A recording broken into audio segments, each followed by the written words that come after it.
I think I've told you now and again, Simon, like, I'm so many years now sober. In fact, late October, I will be 12 years off all alcohol, and I'm looking forward to that date, 28th of the month, because it's a date that stands out, obviously, in my calendar. And am I pleased that I will be? Yes. Do I address the situation on a daily basis? Pretty much so, yeah. Do I go on with it? Yes. And I do it because it makes me feel good, and it makes me, in general, a better citizen of the globe. So 12 years, and I'm looking forward to it. October the 28th. Many people will know this gentleman who's joined us here live this lunchtime. Perry Groves, of course, who used to be on with myself, Bob Mills. We used to love Perry, and Perry's still a regular on talkSPORT. Perry, of course, 250 plus games for the Arsenal. He's a double league title winner. He played alongside the likes of Tony Adams, Ian Wright, Paul Merson, and Arsenal fans love him. I know that for a fact, because they speak to me still regularly about Perry's contribution to the football club. But Perry, in recent times, it's fair to say, has had his own challenges in life. And Perry, I'm delighted to tell you, live on talkSPORT this lunchtime, live on YouTube and Facebook, is going to share some information regards those challenges. That was maybe a build-up that you thought I would never give you. But I have given you, and I'm proud to give it. I'm proud that you're here. I'm proud you're with this man and myself. What have you been through? Do you know what? I have to say that I never thought that it happened to me. I never thought that I would have the complete mental and physical breakdown that I had. And I've thought long and hard about it. You've said you're 12 years. Randomly, on the AA, I'm 7 months sober today. And today? Yeah, and I think... Congratulations. I think it's I'm 58 now. I think it's the biggest achievement I've ever had, because I thought long and hard about coming on. And the reason I've come on is if it helps one person out there who listens to this, my story, and they reach out for help, because that's what I did. Because, as I said, I was completely shot mentally and physically, had a massive breakdown. I was in denial. I didn't, for a million years, think it was anything to do with alcohol. And then when I did, I was lucky enough to go into Sporting Chance, Tony Adams, obviously, rehab centre that he started in 2000.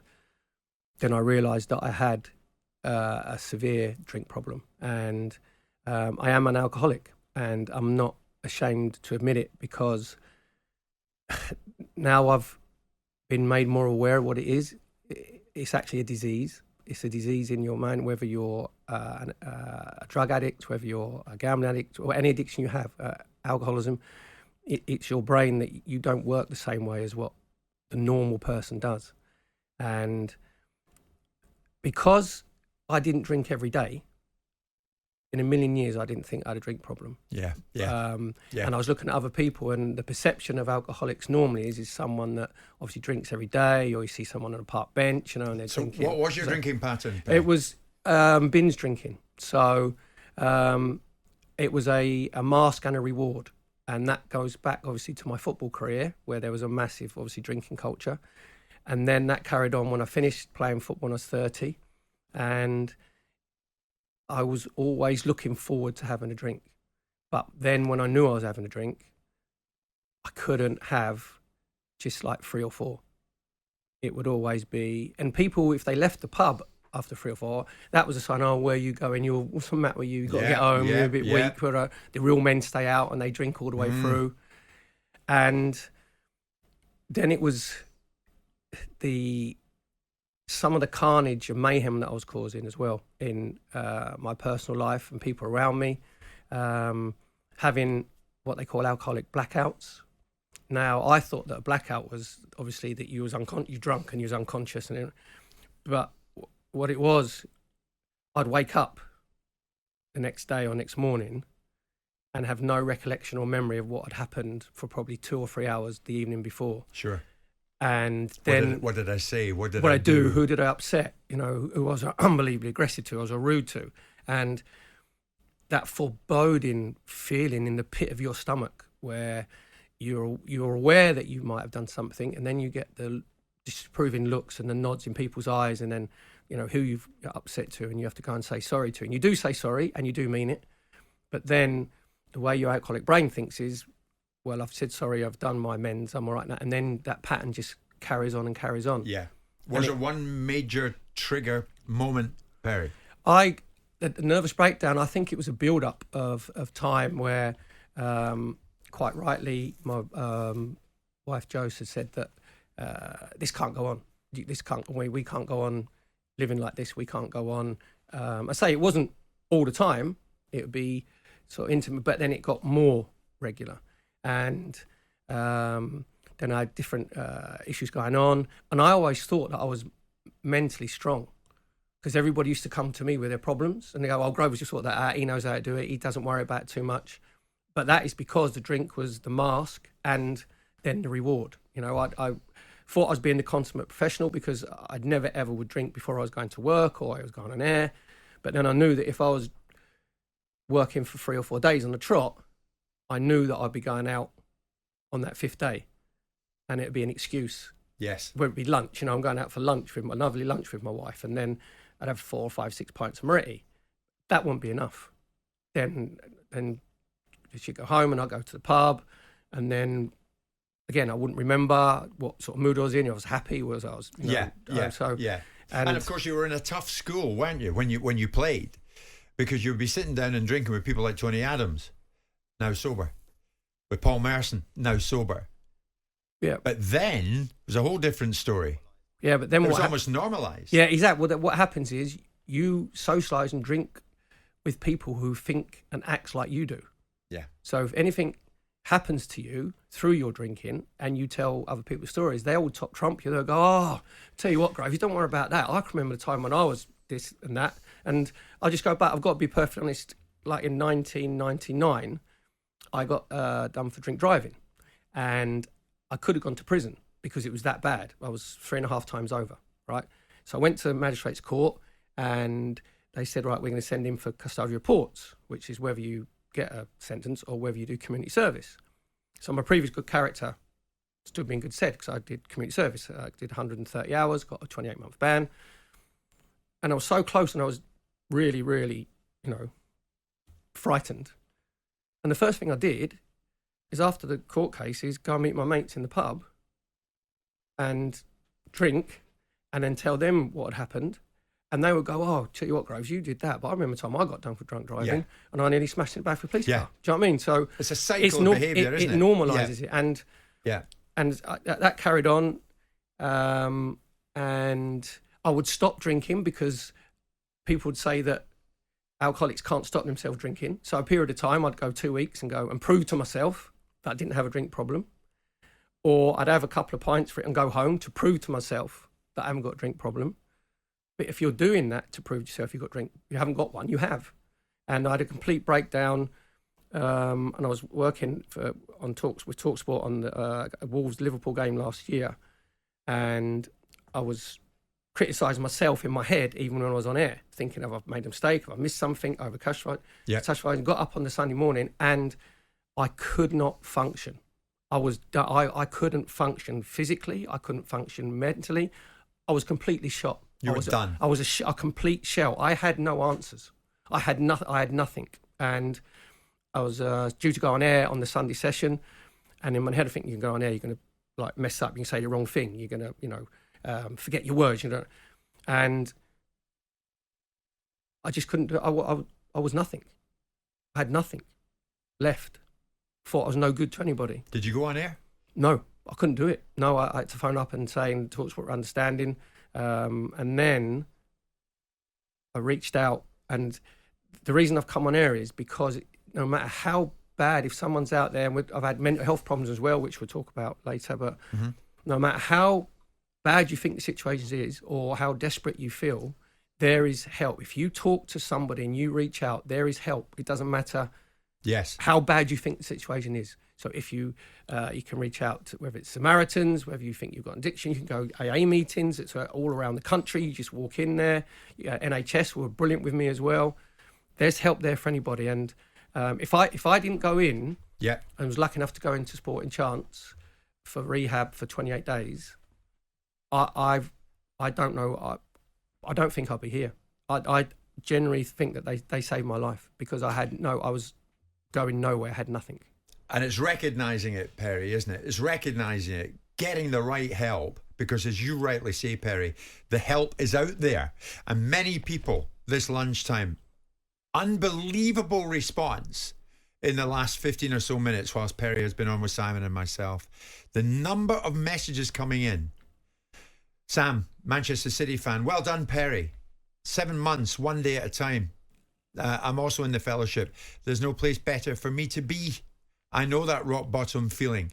Hello, gents. I'm listening to Perry. It could be me he's talking about. Perry, hats off. Well done.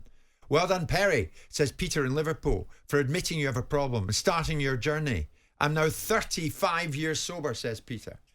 The messages of congratulations are coming in, but it's far from straightforward. We're going to take a short break, and we're going to talk about what happened with Perry once he started getting that help.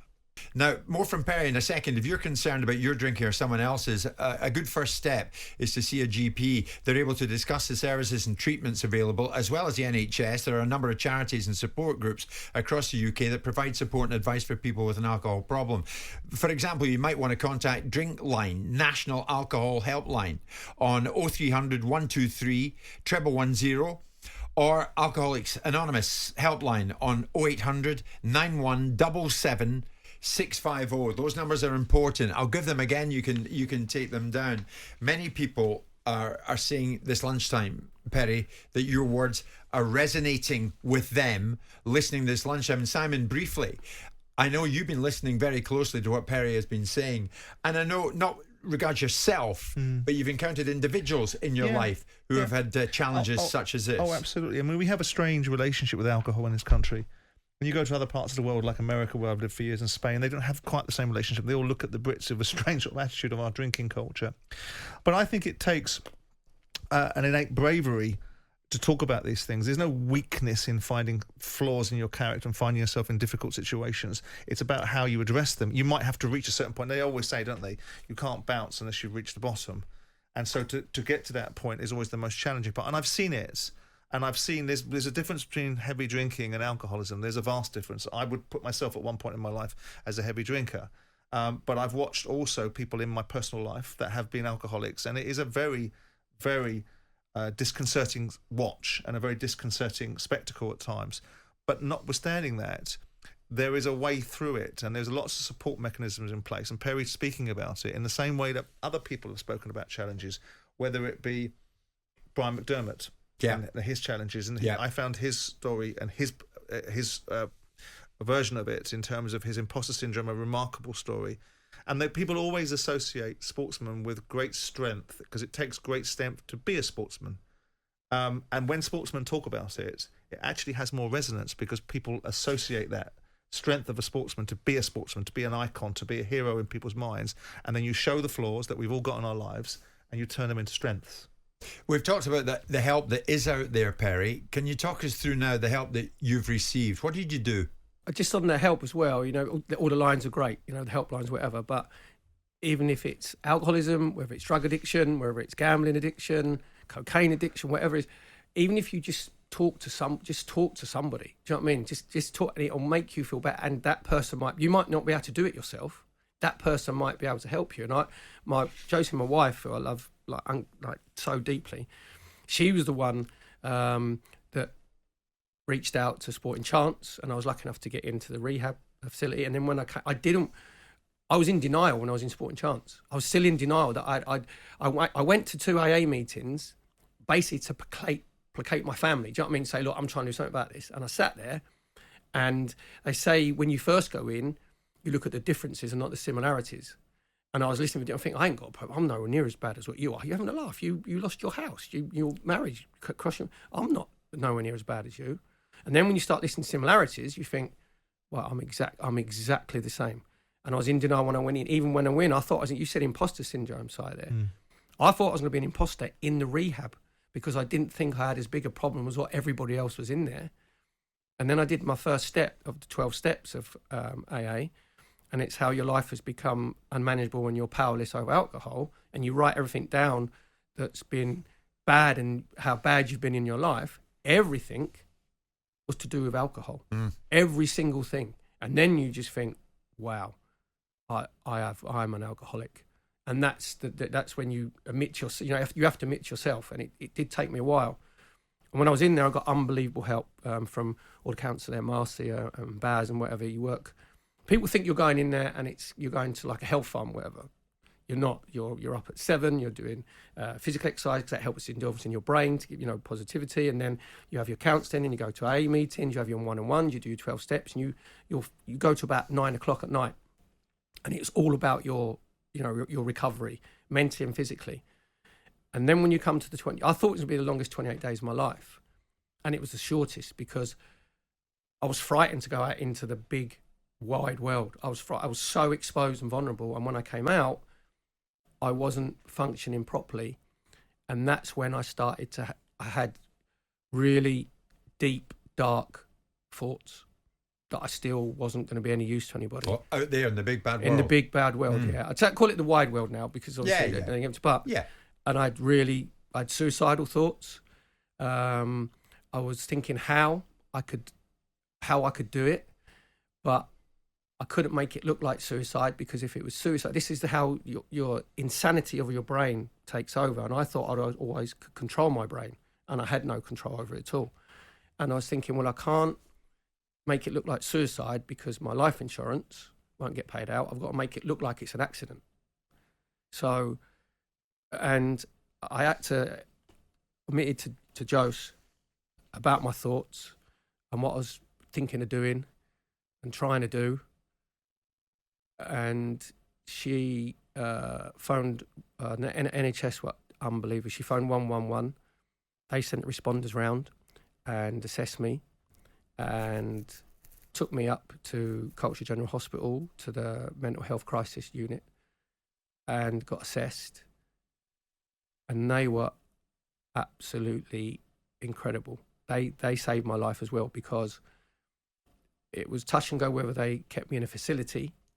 And they decided that I could have help, but they come round every day. It was twice a day for the first 2 weeks, just to make sure I was okay, just to talk to them and go through how I was feeling and what I was doing, and medication as well. Because I always thought that, again, medication was mean that you couldn't handle it yourself and it was weak. But it isn't, because there's times in your life that you need help, you need medication. And you feel so much better when you get that help. Absolutely. And again, when you talk, you feel like that you're not on your own and you're not alone. And my generation, definitely, it comes from obviously my dad and mum, and that generation is, you never talked about your problems. It was like, don't come to me. I'm not going to be there to sort out your problems when you're older. You talk about them. And if someone asks if you're okay, everybody always goes, yeah, I'm fine, thanks, really. I'm all right. But you might not be. Sure. And you've got to be honest. You've got to be honest with people and just say, well, actually, I'm struggling a little bit. And as soon as you talk to someone, you feel better and you feel like obviously you're going to get that help. And so the mental health crisis team from the NHS were incredible. That's why, again, the mental health side of it, I didn't think that would be me. Of course. I thought I could solve everything. You can't recognise it. Now you recognise it. Yeah, and it's recognising that I can't do it. I couldn't do it on my own. I needed that help. I needed help from mental health crisis team, and them advise me how I do it and how I'm sort of managing myself and managing my thought processes and over catastrophizing about everything, because I didn't have those thought processes before, because the drink was either a mask or a reward. So now I'm out there and having these vulnerable, and you feel exposed, and basically it's actually normal life. It's just life, and it's how you're learning to deal with it. And we're going to go to the 12:30 break. I'll tell you this gives you an idea of this fella, Simon. A couple of people in here that we work with, this place is huge, this building. A couple of people I know in here had a couple of non-alcohol related issues. Both of them have said to me in recent days, I tell you who phoned me out of the blue to see how I'm doing.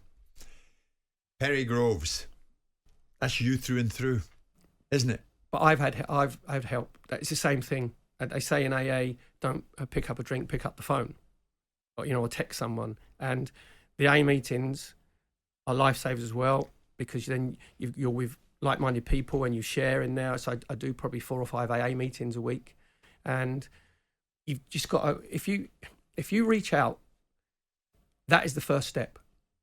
And trust me, yeah, as I said before, it doesn't matter how deep and low you think that you are, that there isn't a way out. There is 100%. Nothing changes if nothing changes. It's 12:30. More from Perry coming up. Looking back as well, I probably thought that alcohol was the solution. If you had any, problems or issues, that, you had 2 or 3 pints and then you think you can, solve everything, and nothing's going to touch you. But trust me, whether it's alcohol, whether it's drug addiction, whether it's gambling addiction, they just make anything 20, 30 times worse, because you have no control over yourself. You have no control of what you're doing. It's the alcohol that controls you, and it's your brain that they call it the temperate drinker, Jim, where you can't be, because of the disease you have in your brain. And it's given me more awareness of people's addictions, whereas before I've got to be perfectly honest, I used to think, oh come on, don't be daft. If you want to pack up drinking or gambling or drug, you can do it. It's not a problem. It's actually clinically a disease, and you don't think the same way. I think the principle also of asking for help has to be destigmatized, because it's not an inherent weakness, it's a strength. And I think people would be gobsmacked if they knew the amount of people and the length and breadth of people that have difficulties.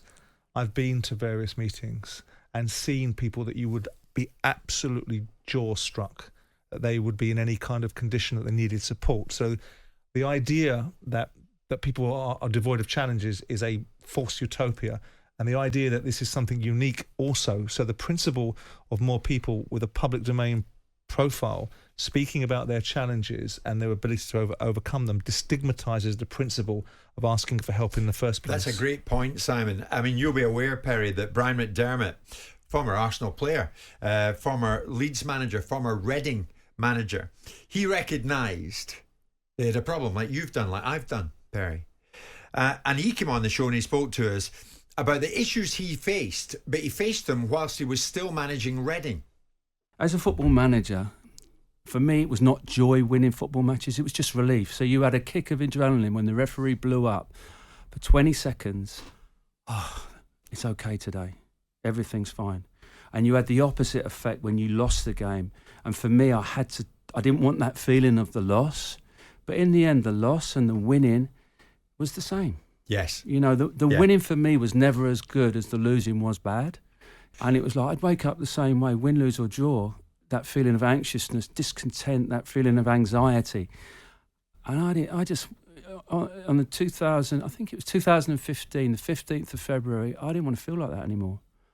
And I haven't felt like that since. I have not woke up once in any of those mornings I thought, I wish I'd got drunk the night before. You and I can completely recognise what Brian's going on about there, can't we? Anxiety and fear. And exactly what he said there, because obviously then whether he's won or lost, then the drink will mask everything. You think it's a reward because you've won. When you've lost, then you think it numbs the pain. And the anxiety, I've got to be 100% honest. When you have it? You still get it? Absolutely. I actually get anxiety. Before, maybe I used to think it was nerves. And then, the nerves if you went on air, off a play. It was no different from when I played football to when I went on air, because it's performance related. And the nerves would go, because I'd be able to say to myself, you've done the research, you've done everything you can. If it goes well, great. If it doesn't, then you can't beat yourself up because you've tried to do everything. Now, without the mask and the reward of the drink, that anxiety has got bigger. I've got to be perfectly honest. But I can not control it. I know how to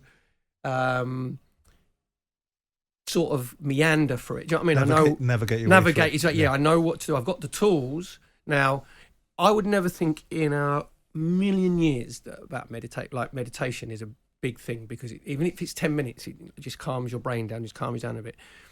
Doing deep breathing exercises. Going to AA meetings. I used to look in the AA meetings and listen, and I used to say, keep coming back. And I go, oh, shut up about keep coming back. And it works if you work it, and all these, the sayings that they have. And I used to look around and think, why are you lot so happy? How come you can be so happy? Do you know what I mean? If you're alcoholics, how are you coping with the real world? And how do you fit all these meetings in to your life? How do you do? I'm not going to be able to do that. I've got other important things to do. But what happens is quite right, I used to find enough time to go drinking. I used to find enough time for 2, 3, 4 hours to go drinking or put that is. Yeah. Why can't you find an hour and a half? And when you go into the rooms, you meet the kindest, nicest, most honest people in there. No one's got, to try and impress somebody or, try and outdo someone. Yeah. And we come out of those meetings, where it's hour and a half, I always feel better coming out of those meetings. And anybody who's there who's listening, if they can't reach out to somebody personally, go on your apps, go on anything. There's in every town, in every city, in every village, there's AA meetings, there's NA meetings, and just it takes you courage to walk through the door. That's the hardest bit, is walking through the door the first time.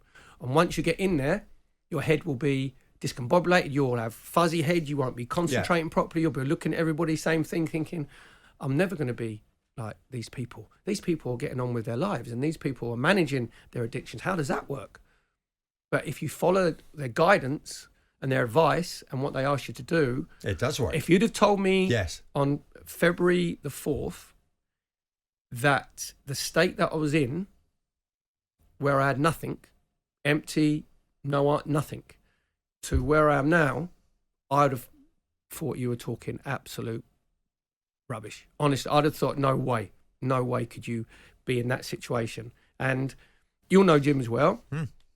Life isn't perfect. Every day is not okay, because that's life. Life has its challenges. Life has its problems, and it's how you address them, how you overcome them. But I'm not waking up with the mayhem and carnage that I caused my family, and I know that in my steps I've got to do my amends, which I will do. I can wake up now every single morning knowing that I know what went on the night before or the day before. And how good is that? And I haven't created carnage and mayhem for people and hurt for people around me. Perry, well done with it. It's recognising it and doing something. There's Mark. Thanks for getting Perry on, guys. I never thought I had a problem with alcohol, but after hearing Perry's story, I'm going to get some help today. At 48 years of age, it is time to make a change. Mark, make the change. This is the power that we've got in talkSPORT, Perry. There's Loza, who's a Celtic fan in Bristol. I'm close to tears. I'm realising I can't go a weekend without drink. I've never deemed it as a problem before, but for sure it's a problem. Lots of friends, I've lost lots of friends because of the behaviour that I indulge in when I drink. So thank you, Perry, from Loza this lunchtime. That's I'm not the well done. I'm honestly, it is to help. I know you're not looking for that. It's the people that those two callers there, or texters. They're whatever. two of hundreds, Perry. But that's two. And please, the two people that you're at, please, just speak to somebody, or go to them, or go find out your AA meeting, and just there'll be greeters there, there'll be people outside, and they'll know, and just walk through the door. Yeah. And the lady you said about losing her friends. 9 times out of 10, you go and get help, and you try and address your problem that you have. It might take a while, but you'll get those friends back. And you find out who your real friends are. It's because they will be, as Simon said there, they will be proud of you that you've actually gone and tried to do something and get help. You're about the least anxious individual I would have thought that I've ever met. Just oozing confidence. You go on here with me every day and you wow millions of people. But that's not true, is it? You've had your anxiety issues. No, absolutely. No, I had terrible panic attacks. I got myself in a terrible state about 15, 16, 17 years ago. And post-Palace, when I'd lost 50, 60 million quid and the world was looking at me like a failure, I had my very difficult moments. And I looked for help. I had a different way of dealing with it because I have a very processing mind myself, and I got involved in looking at things like neuro-linguistic programming and understanding how that worked, and understanding cognitive behavioural therapy and getting into those areas and addressing some of the issues. But it is, I promise you, some of the strongest, most influential, affluent, charismatic, I'm not including myself in that category, people have had challenges in their lives. It's all realms of society. It's got nothing to do with weakness. It's got nothing to do with where it hits you in your life. It's got nothing to do with the vulnerability that you feel at that moment in time. Yeah. It's everything to do with the steps that you take next and how you embrace them and how you accept the challenges that you have and what you are prepared to do to get past them. And the more that people, every time Chris Kirkland comes on here, every time Liam Mackenzie comes on here, every time Clark Carlisle did a documentary on television, when Brian McDermott come on here, when I've had conversations with people like Russell Brand, the impact that it has on people when they hear people that they revere, that they hear from and that they respect, and they build up a relationship with, whether it be through radio or television or their playing career, and they hear them embrace their challenges, Simon, and they're able to come through it. That's the trigger. That. You know what That's they think, the trigger. Jim? I'm not on my own. Exactly. I'm not on my own feeling on the very subject that Simon's referring to there's William. I met Perry 30 years ago at a prize giving, my local team. I've never forgotten meeting him. He was my footballing idol. My admiration this lunchtime has doubled, hearing about his issues and bravery. Perry, you are helping hundreds upon hundreds of people on talkSPORT today. Back with us in a second. If you think you've got a problem or you want to talk about it, Drinkline National Alcohol Helpline is 0300 123 110. Alcoholics Anonymous Helpline 0800 9177 650. The late Ray Wilkins, his son Ross, is in charge this lunchtime. I'm listening to Perry. I don't know Perry as a person. I don't think I've ever met him, but well done, because it takes a strong man to talk so openly. And for a strong man or a strong woman to talk like this with such honesty is something. Please wish him all the very best in the future from me. So Ross, thank you for that. Perry, before we go today, what's been the reaction of friends and family during this time for you? What's been the emotion? I've got to be honest, my closest family who I dealt with every day weren't surprised, because they saw my drinking, to the extent that it took. And my two stepsons always said to me that I was a functioning alcoholic, and they were 100% right. And I used to think, oh, you're just doing it to, have a bit of a go at me or whatever. And I thank them. My wife Josie as well is like incredible. I wouldn't have been able to do it without that support. But there's other people who can support you as well when you're out there. My other family, who've obviously known me like all the way through, they were absolute and what I call close friends, were gobsmacked, because they thought I was the last person they thought that would happen to, because they didn't see that. They didn't see they knew that I could drink, and they knew that I could be a big drinker on occasions, and I didn't get hangovers, so I was always the last person. But they didn't see the carnage and mayhem that I was causing to my close family that I was dealing with every day. Perry, there's one. Terry, I'm on the wagon, but I listened to Perry saying anxiety in the morning. How do I beat it? You talked about meditation. Meditation, yeah. There's loads of apps you can get. There's a Calm app that you can get, but you can just go on anyway. And it might be, honestly, it might be 10 minutes. It might be, and that'll be the best 10 minutes that you'll spend. Nobody in this humdrum life that we have, people very rarely take 10, 20, 30 minutes for themselves, because there's always something to do. There's always, you've got to be somewhere, do something.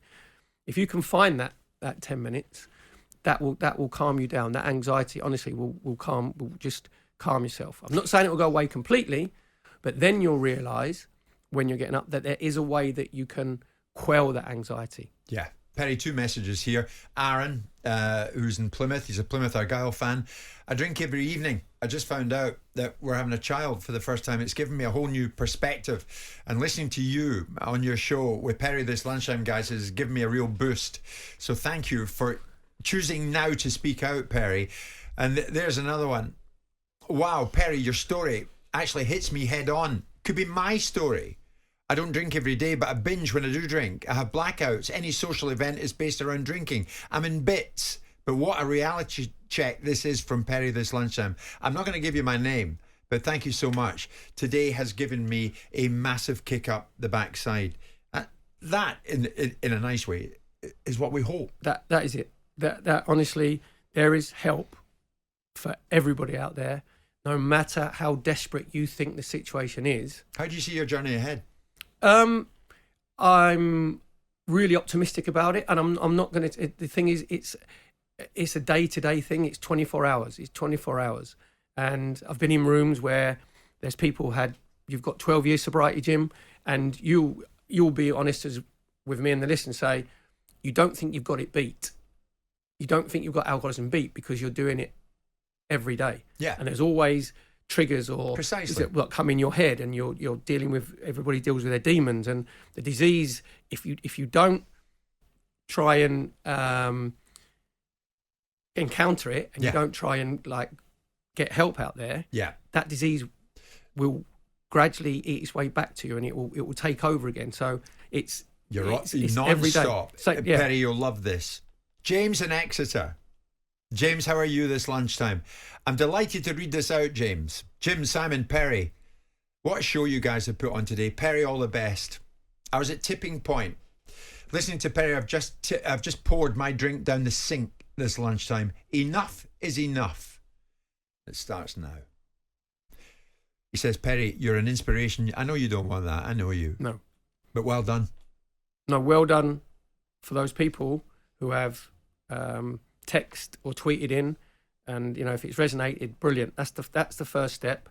The next step is going to a meeting if there's one around you, or talking to somebody and reaching out. And as soon as you do that, you will feel a bit of relief and think, yes, my life can be better on a day-to-day basis, and your relationships will be better on a day-to-day basis. Perry, thank you so much. Well done, mate. Well done. Never seen you this quiet. Can you come in more, Perry? You're around tomorrow, mate, for the final hour. Perry, thank you very much indeed. And Perry, he has indeed spoken with huge honesty, and we respect him massively for that. So you might want to, having heard from Perry this lunchtime, you might want to do something if you think you have a problem. Drinkline National Alcohol Helpline is 0300 123 110, or Alcoholics Anonymous Helpline 0800 91 77 650. Simon and I are back tomorrow at 10. Jim White and Simon Jordan. Monday to Friday mornings from 10. On AM, on DAB, via the talkSPORT app and on your smart speaker. talkSPORT.